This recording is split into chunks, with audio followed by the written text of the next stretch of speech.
சரி இந்த 10 வருஷத்துல அவங்க என்னென்ன பண்ணியிருக்காங்க அப்படின்றது உங்களுக்கு தெரியும். இப்ப யாருமே நாலேஜ் இல்லாம ஒரு புது கட்சியை வந்து ஒரு மாற்றம் வரணுன்றக்காண்டிதான் அந்த ஓட்டு போட்டிருக்காங்க. இன்னைக்கு உள்ள நிலைமையில பாத்தீங்கன்னா இளைஞர்களோட ஓட்டு தான் அதிகம், அது உங்களுக்குமே தெரியும். அப்ப வந்து அவங்க வந்து யோசிக்காம ஓட்டு போட்டுருப்பாங்க. நீங்க சொல்லுங்க, ஒரு மாற்றம் வரணும்னு தான் இன்னைக்கு ஏடிஎம்கேவா இருக்கட்டும் டிவிகேவா இருக்கட்டும். நம்ம என்ன நினைச்சிட்டு இருந்தோம், டிஎம்கேக்கும் டிவிகேக்கும் தான் போட்டினா, ஆனா நீங்க அப்படியே ஆப்போசிட்டா மாதிரி டிவிகேக்கும் ஏடிஎம்கேக்கும் போட்டியாரு. அப்ப மக்கள் என்ன நினைக்கிறாங்க, ஒரு மாற்றம் வரணும்னு நினைக்கிறாங்க. இந்த 10 ஆண்டு அரசியல் மக்கள் எந்த அளவுக்கு வெறுத்திருக்காங்கன்னு நீங்க யோசிச்சு பாருங்க.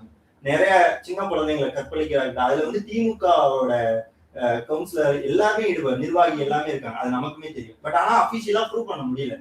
கோட்டா இருக்குன்னா தக்க தண்டனை கொடுக்க மாட்டேங்கிறாங்க.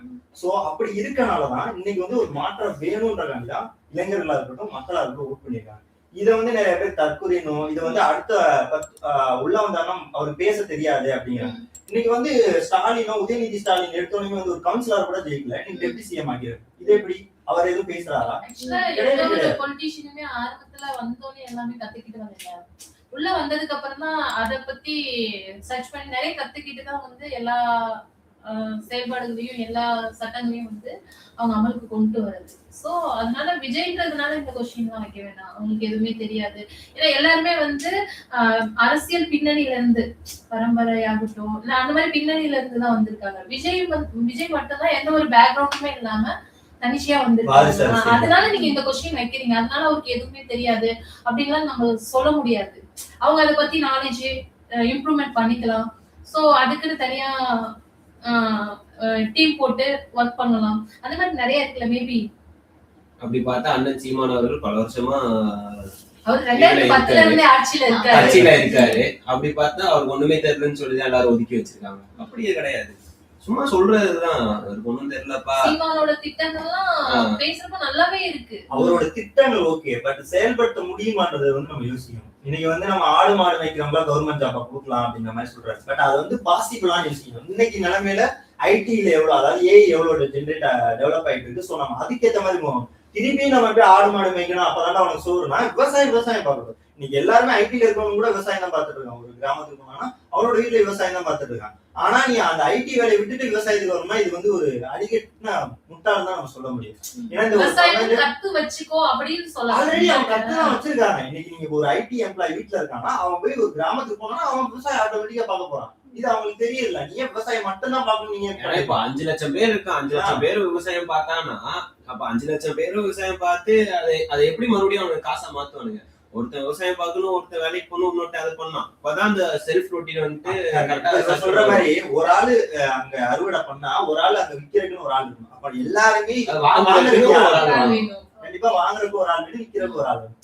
அந்த ஒரு பாயிண்ட் ஆஃப் வியூல நம்ம யோசிக்கணும். இன்னைக்கு ஒரு 15 வருஷமா வச்சிருக்காருன்னா இன்னைக்கு இன்னும் லெவல் வரைக்கும் அவர் ஒரு தொகுதியில் கூட வின் பண்ணது. இன்னைக்கு காரைக்குடியில் வின் இருக்காரு. காரைக்குடியில அது சொல்லி டிவிக்கே தான் வின் பண்ணி. இப்படி நம்ம பாக்குறப்போ மக்கள் அது ஓகே, அவரோட கொள்கையெல்லாம் ஓகே, அது வந்து தப்பான நம்ம யாரும் சொல்லல. பட் அது நடைமுறைக்கு செயல்படுத்த முடியுமான்றது ஒரு கேள்வி. அததான் இப்போ இந்த சைட்ல இருந்து கேக்குறாங்க. அப்படி இருந்தவராலே வந்துட்டு நடைமுறைக்கு வர்றதுக்கு எல்லாரும் யோசிக்கிறாங்க, அவருக்கு யாருமே ஓட் பண்ணல. பட் இப்ப சடனா வந்து ஒருத்தர் புதுசா இறங்கி இருக்காருன்னு போது அவர் மேல எப்படி அந்த நம்பிக்கை வருது உங்களுக்கு? எந்த நம்பிக்கை வச்சு நீங்க அவருக்கு ஓட் பண்ணிருக்கீங்க? அந்த 5 வருஷத்தை அவர் நம்பி கையில கொடுத்துருக்கீங்க. அதுதான் அதாவது மக்கள் வந்து நம்பிட்டாங்க. ஒரு இப்ப நமக்கே ஒருத்தவங்க பிடிச்சிருச்சுன்னா அவங்க என்ன சொன்னாலும் இப்ப ஏடிஎம்கே ஆகட்டும் டிஎம்கே ஆரம்பத்துல வந்தப்ப எந்த நம்பிக்கையில மக்கள் வந்து அவங்களுக்கு ஓட்டு போட்டாங்க, அதே நம்பிக்கையில தான் இப்ப டிவிகேக்கு ஓட்டு போட்டு. இப்போ நீங்க சொன்ன மாதிரி அதுக்கு முன்னாடி இப்போ டிஎம்கேக்கு வர மாதிரி கடந்த 10 வருஷமா ஏடிஎம்கே தான் இருக்கு. ஏடிஎம்கேல பெருசா அம்மா ஜெயலலிதா அம்மா இறந்ததுக்கு அப்புறம் ஒரு மாற்றம் வரணுமே, அப்போ ஸ்டாலின் வந்து ஏதாவது ஒண்ணு பண்ணுவாரு கண்டிப்பா அப்படின்ற வேண்டியது அந்த 5 வருஷம். ஆனா இந்த 5 வருஷம் மக்கள் வந்து நல்லா புரிஞ்சுக்கிட்டாங்க இந்த 5 வருஷத்துல என்ன நடந்திருக்கு அப்படின்னு. சோ அதனால இன்னொரு மாற்றத்துக்காண்டி இப்ப ஆண்ட கட்சியே தான் வரணுமா? ஏன் ஒரு புதுசா ஒரு கட்சியை நம்ம அக்செப்ட் பண்ண கூடாது? இல்ல அது கண்டிப்பா எல்லாருமே வரவேற்கப்பட வேண்டிய ஒரு விஷயம் தான். பட் நான் கேட்டது என்னன்னா எப்படி அந்த நம்பிக்கை எல்லாம் அது இவ்வளவு வித்தியாசம் எப்படி வந்துச்சுன்னா, நீங்க அவர் கட்சி ஆரம்பிச்சு 2 வருஷத்தை பார்க்க கூடாது. அந்த 2 வருஷத்துக்கு முன்னாடி கொஞ்சம் பேக் ஹிஸ்டரின்னு ஒண்ணு இருக்கு. ஆட்சியில இருந்து பண்ணாததா கூட ஆட்சியில இல்லாம நிறைய பேருக்கு நிறைய உதவி நிறைய பேருக்கு தெரியாம அவர் பண்ணியிருக்காரு. அவர் பப்ளிஷ் பண்ணல, ஓகேவா? ஏன்னா ஆட்சியில இருந்துதான் பண்ணணும் அப்படின்னு கிடையாது. இப்போ அண்ணன் சூர்யா அவர்கள் அறக்கட்டளை வச்சு நடத்துறாரு, அவர் நிறைய பேருக்கு தெரியும். அதே மாதிரி அண்ணன் வந்துட்டு நிறைய பேருக்கு நிறைய உதவி பண்ணியிருக்காரு, ஓகேவா? அத சொல்லி கூட அவர் வந்துட்டு ஓட்டு கேட்டுருக்கலாம். ஆனா அவர் அதுவும் பண்ணல, ஓகேவா? ஏன்னா மக்களுக்கு தெரியும். இதே மாதிரிதான் ஐயா எம்ஜிஆர் அவர்களும் வந்தாங்க. full and full. ஏன்னா இவர் கூத்தாடினா அப்ப அவரு கூத்தாடி தானே, ஆமா. அவரு கூத்தாடிட்டு தானே வந்தாரு. அப்ப அவர் படங்கள்ல மக்களுக்கு விதைச்ச அந்த ஒரு நினைவு தான் அவர் அடுத்த அரசியல்ல ஜெயிக்கிறதுக்கு ஒரு உதாரணமா இருந்துச்சு. அதே இதுதான் இப்ப அண்ணன் விஜய் அவர்களும் பண்ணியிருக்காரு. இந்த 2 வருஷத்தை நீங்க பார்க்காம 2 வருஷத்துக்கு பின்னாடி பேக் ஹிஸ்டரின்னு ஒண்ணு இருக்கு, அதை எடுத்து பாருங்க. ஏன் மக்கள் அவருக்கு ஓட்டு போட்டாருன்னு தெரியும்.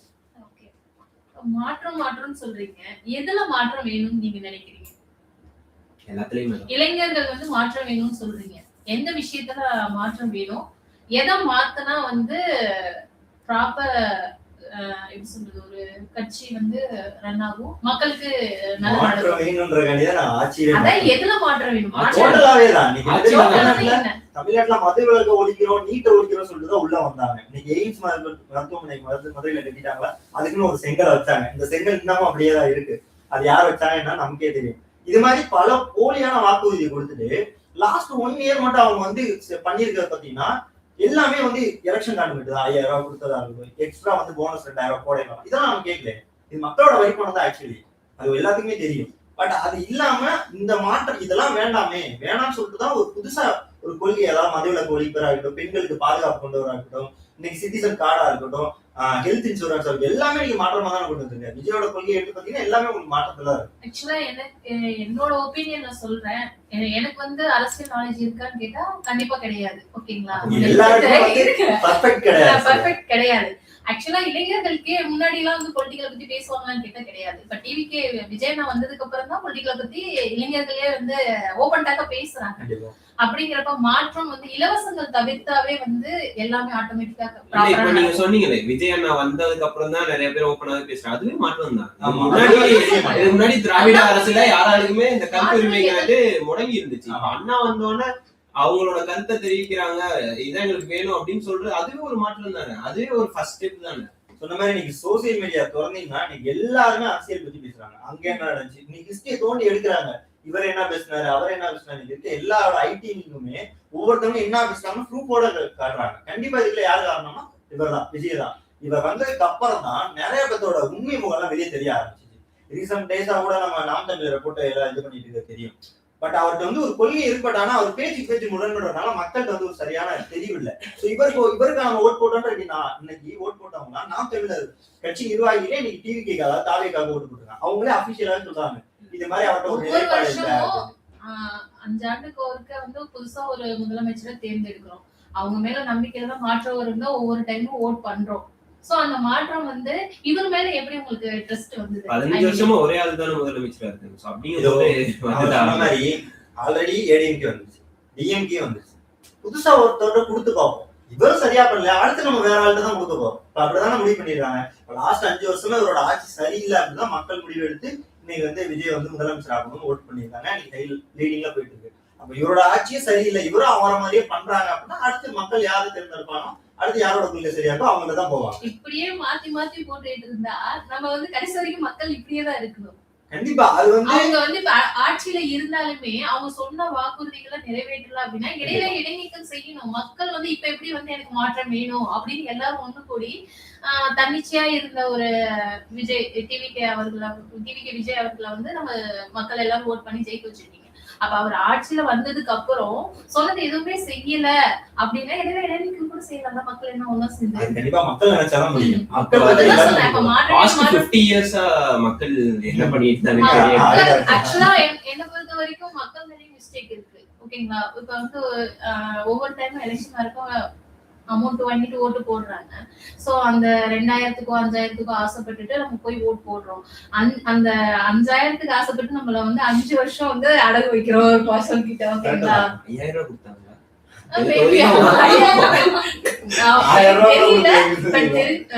சொல்றேன். இப்ப வந்து ஓட்டுக்கு காசு கொடுக்குறாங்கன்னு சொல்றேன், ஒரு ரைடிங்காக சொல்றேன். 5000க்கு ஆசைப்பட்டு 5 வருஷம் நம்மள வந்து அடகு வைக்கிறோம். திருச்சி தொகுதி திருச்சி துறையூர் தொகுதி சரி, எப்படி பார்த்தாலும் அந்த இடத்துல டிவிக்கே தான் வந்திருக்கு. அப்படின்னு பார்க்கும்போது ஆக்சுவலா டிவிகேக்கு வந்து டிவிகே கட்சில இருந்து காசுலாம் வந்து எதுவும் கொடுக்கல, அது எங்கேயுமே கொடுக்கல. ஆனா நிறைய பேர் என்ன சொல்றாங்க, நீங்க சொன்னாலும் அது நம்ப போறது. அவர் எங்கேயும் கொடுத்தாரு. ஆமா. ஏன்னா என்ன சொல்றாங்க, ஏன்னா, ஒரு இடத்துல அவர் மக்களுக்கு கொடுத்திருக்காங்க அப்படின்ற இப்போ டிஎம்கே ஆகட்டும், என்டிகே ஆகட்டும், ஏடிஎம்கே ஆகட்டும், இல்ல மற்றும் பல கட்சிகள் இருக்கு, அதுவும் ஆகட்டும், அவங்க என்ன சொல்றாங்கன்னா ஃபேன் பேஸ்ங்கிறாங்க. அப்போ தொண்டர்களை என்னதான் சொல்லுவாங்க, ஃபேன் தானே சொல்லுவாங்க. இப்ப அண்ணனை பிடிச்சிருக்குன்னா இப்போ உனக்கு ஓட்டு போடுறேன், உன்னை பிடிச்சனால தானே ஓட்டு போடுறான். கண்டிப்பா. அப்போ இவரை பிடிச்சாதானே இவரை ஓட்டு போட முடியும். அப்போ பிடிக்காம எப்படி போய் ஓட்டு குத்த முடியும்? கண்டிப்பா. டிவிகே சைட்ல இருந்து விஜய் அவர்கள் வந்து எஜுகேஷன்ல ஏதாவது மாற்றம் பண்ணுவாங்க. ஐ மீன் இப்ப வந்து பிரைவேட் செக்டர்ஸ் எல்லாத்தையுமே கவர்மெண்ட்க்கு கீழே கொண்டு வரணும், கல்வியை வந்து இலவசமாக்கணும், மருத்துவம் தரமான மருத்துவம் கிடைக்கணும், அதுல மாற்றம் கொண்டு வருவாங்களா? ஆமா, அதுதான் கொண்டு வருவாங்க. உங்களுக்கு வந்து பாலிசி இருக்கு, ஹெல்த் இன்சூரன்ஸ் இருக்கு, அதோட வந்து வேற எந்த கட்சியுமே அதை கொண்டு வரல. பட் ஆனா டிவிக்கு தான் அதை முன்னெடுத்து கொண்டு வருது. கண்டிப்பா கல்வியிலையும் சரி மருத்துவத்திலையும் சரி சிறப்பா செயல்படும் ஒரு நம்பிக்கை. நான் இப்ப என்ன கேக்குறேன்னா, இப்போ நம்ம விஜய் கட்சி வந்துட்டு அவர் வந்து வின் பண்ணிட்டாரு அப்படின்னா நான் வந்து நிறைய மாற்றத்தை வந்து கொண்டு வருவேன் அப்படின்னு சொல்லிட்டு ஒரு பேசியிருக்காரு. சோ அப்படி பார்த்தோம் அப்படின்னா அவர் சொல்றதுலாம் வந்துட்டு ரொம்ப ரியலிஸ்டிக்கா இல்லாம ரொம்ப இதா இருக்க மாதிரி எல்லாம் சொல்றாங்க. இந்த மாதிரிலாம் நடக்குமா, சாத்தியமாகுமா அப்படின்ற மாதிரிலாம் ஒரு கேள்வி வருது. நான் என்ன கேக்குறேன்னா, அப்படி அவர் பண்றாரு அப்படின்னா அவர் அதுக்கான ஸ்கோப் எங்க இருந்து எடுப்பாரு? சப்போஸ் அவர் வந்து மாதிரி எடுக்கிறாங்க அப்படின்னா கண்டிப்பா மக்களோட வரி பணத்துல இருந்து தானே அவர் கை வைக்கிற மாதிரி இருக்கும். சோ அப்ப அதனால வரி இன்க்ரீஸ் ஆகிறதுக்கு வாய்ப்பு இருக்கு இல்லையா? அதை பத்தி நீங்க என்ன நினைக்கிறீங்க? அவங்க வீட்டை நல்லா கட்டுறதுக்கு வரி பணத்தை இன்க்ரீஸ் பண்றாங்க, உங்களுக்கு பண்றதுக்கு இன்க்ரீஸ் பண்ண தப்பு இல்லையே. இல்ல ப்ராப்பரா வந்து கணக்கு காமிச்சாவே வந்து மக்களோட வரி பணம் கரெக்டா. இப்ப அவர் சொல்ற எல்லாத்தையும் கரெக்டா பிளான் பண்ணி பண்ணாருனாலே உங்களுக்கு வரி பணம் டிக்ரீஸ் தான் ஆகும், இன்க்ரீஸ் ஆகாது. ஏன்னா எத்தனை கோடி பேர் தமிழ்நாட்டுல இருக்காங்க, இப்போ அத்தனை கோடி பேருக்கு 1 ரூபா வச்சாலுமே அவ்வளவு கோடி வரும். இப்போ ரீசெண்டா நீங்க இந்த 5 வருஷத்துல திமுக வந்து எவ்வளவு கடன் வாங்கிருக்குன்னு உங்களுக்கு தெரியும். கிட்டத்தட்ட ஒரு 5 கோடி எக்ஸ்ட்ரா வந்து நம்ம எக்ஸ்ட்ரா தான் இருக்கு. வருஷம் இன்க்ரீஸ் ஆயிட்டு தான் போகுது. அப்போ அவர் அவ்வளவு தூரம் இப்ப இன்னைக்கு டோட்டல் தமிழ்நாட்டிலே நிறைய செஞ்சுட்டாரா? கிடையாது. அவர் தொகுதியா இருக்கட்டும், இன்னைக்கு வந்து ஒரு பேர் சொல்ல வரல, பட் ஆனா திருச்சியில் சரி நம்ம தமிழ்நாட்டுல ஒரு பிரபலமான இடத்துல ஒரு 4 பெரிய ஒரு ஹாஸ்பிட்டல் ஆகட்டும், பஸ் ஸ்டாண்ட் ஆகட்டும், இதை மட்டும் கட்டிட்டா போதுமா? அதுக்கு கிடையாது இல்ல. அதுல அவங்க கணக்கு அமைச்சு போறாங்கல்ல. நீங்க சொன்ன மாதிரி மக்கள் வரி பணத்திலே சரியா நம்ம செஞ்சோம்னா நீங்க சொன்ன எல்லாமே கண்டிப்பா பாசிட்டிவா பண்ணலாம். மக்கள் ஃபர்ஸ்ட் எல்லாத்துக்கும் கொஸ்டின் கேட்காரு, அப்பயே தவறுகள் குறைக்கப்படும். ஏன்னா எனக்கு என்ன இருக்கிற இடம் தெரியாம இருந்துட்டு போயிடலாம் அப்படின்னு இருந்தாவே எல்லா தப்புகளும் நடக்கதான் செய்யும். ஏன்னா எல்லா பப்ளிக் சர்வெண்ட்டும் மக்களுக்கு சேவை செய்யறதுக்காக தான் வந்திருக்காங்க. அப்ப நம்ம கேட்கிற கொஸ்டினுக்கு அவங்க ஆன்சர் பண்ணிதான். எங்க ஊர் பஸ் ஸ்டாண்டுக்குள்ள 22 கோடி பட்ஜெட் போட்டு வச்சிருக்காங்க. அப்ப கேட்க ஒரு ரோடு போடுறாங்க எவ்வளவு இல்ல ரோடு நீங்க சொல்லவே முடியாது. அதான் வாஜ்பாய் காலத்துல போட்ட ரோடு, இப்பெல்லாம் யாரும் புதுசா ரோடு போடுறேன்னு போடுவாங்க. எப்படின்னா எவ்வளோ இன்ச்சஸ் போடணும்னு இருக்கும், ஓகேவா, ஒரு வரைமுறை இருக்கும். இப்ப என்ன பண்றாங்க, மேல வந்து பேட்ச் ஒர்க் அந்த மாதிரி போட்டுட்டு அதிகாரிகளை வந்து கரெக்ட் பண்ணி அமௌண்ட் கொடுத்து அந்த மாதிரி எல்லாம் வந்து கரெக்ட். ஓகே, இப்போ எந்த கட்சி எதிர்கட்சியா வரும்னு சிஎம் அண்ணன் தான் முடிவாயிடுச்சு. இப்போ எந்த கட்சி எதிர்கட்சியா வரும்னு நினைக்கிறீங்க? கண்டிப்பா அதிமுக தராசிங் இருந்த மாதிரி இப்படியே ஏறி மாதிரி அண்ணன் சீமான் அண்ணன் வந்து ரெண்டுக்கும் நடுவுல முள்ளு மாதிரி வீட்டுமே சாயல. அண்ணன் அப்படியே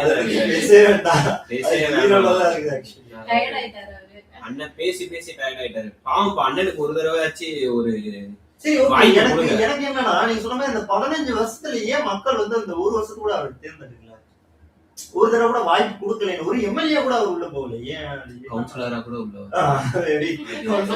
வரல. அது பல அரசியல்கள் உள்ள இருக்கு. பேச்சு மட்டும்தான் எனக்கு தெரிஞ்ச, பேச்சு மட்டும்தான், செயல் இல்ல அப்படின்னு சொல்லிட முடியாது. இல்ல அது செயல்பாடு ப்ராப்பரா இல்ல. அவர் சொல்றது ஓகே, ஐ மீன் அவரோட திட்டம் கரெக்ட், ஓகேவா, செயல்படுத்துற தெரியல. அது என்னோட புரிதல்ல சொல்றேன். அது எல்லாத்துக்குமே அந்த புரிதல்ல தான் இருக்கு ஆக்சுவலி. ஏன்னா இது வரைக்குமே ஒரு ப்ராப்பரா இன்ன வரைக்கும் எதுவுமே பண்ணதில்லை. இதை பண்ணலாம் அதை பண்ணலாம், பனைமரத்துக்கு இது நீர் மாநாடு, நில மாநாடு சொல்ல போனா அப்புறம் நம்ம தான் பாவம் மாத்தி பண்ணி. இப்ப ரீசெண்ட் டேஸா அவர் வந்து திமுகவை எதிர்க்கிறத விட விஜய் எதிர்த்து பேசுறதுதான் அதிகமாயிடுச்சு. எனக்கு என்ன புரியலன்னா, அதுக்கு முன்னாடி வரைக்கும் நீங்க சொன்னீங்கல்ல அவர் பேசுறாரு, அதுக்கு முன்னாடி வரைக்கும் என் தம்பி விஜய்னு பேசிக்கிட்டு இருந்தவரு சடன் ஆஃப் பாயிண்ட்ல கூத்தாடி உள்ள வரா. சரி, இப்ப ரீசெண்டா சொல்லுவோம், நம்ம ரீசெண்டா ரிலீஸ் ஆன படத்துல கூட அவர் நடிச்சிருக்காரு. இப்ப இதெல்லாம் போய் நம்ம என்ன சொல்றதுன்னு ஒண்ணுமே தெரியல. ஆனா அவரோட இல்ல தம்பிகள் என்ன பண்றாங்க, சீமான் என்னன்னு சொல்றது. அதான் சொல்றேன். அப்ப அவரோட தம்பிகள் என்ன பண்றாங்க, கமெண்ட்ல கதறாங்க. நம்ம ஒரு விஷயத்தை ப்ரூவ் பண்ண முயற்சி பண்ணோம்னா நம்மளே தற்கூரி சொல்றாங்க. ஆக்சுவலி இந்த இடத்துல யார் தற்கூரி தெரியல. சொன்ன மாதிரி அவரோட ஓட் பாக்ஸ் என்ன லஞ்ச் முடிச்சுட்டு வாங்கன்னு நினைக்கிறேன். அவரு அவர் பேசுறாரா, ஆக்சுவலி அண்ணனோட பேச்சுக்கு நான் அடிமை. ஆனா அதுக்கப்புறம் தான் தெரிஞ்சிச்சு அது வந்து ஒன்லி இன்ஃப்ளூயன்ஸ் மட்டும்தான். இன்ஃப்ளூயன்ஸ் மட்டும்தான். திட்டம் எல்லாமே போற திட்டங்கள் எல்லாமே கரெக்டா தான் இருக்கு. ஓகேவா, அக்செப்ட் பண்ற மாதிரி தான் இருக்கு. பட் அவரோட செயல்பாடு தான் correct. Actually he is an influencer, but he can't influence the people. ஒண்ணும் பண்ண முடியாது. அப்ரிஷியேட் பண்ணலாம். தனியா நிக்கிறாருல கட்ஸா. இப்ப பாத்தீங்கன்னா டிவி தனியா நிக்கிறாங்க.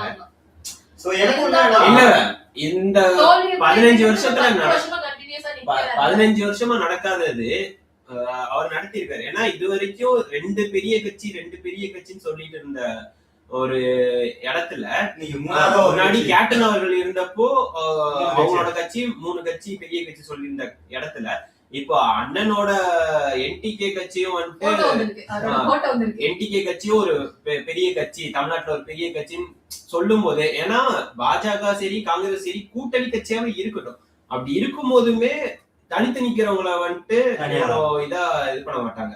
ஆனா அப்படி இருக்கிற இடத்துல அண்ணனை வந்துட்டு பெரிய கட்சிங்கிற லெவலுக்கு கொண்டு வந்ததே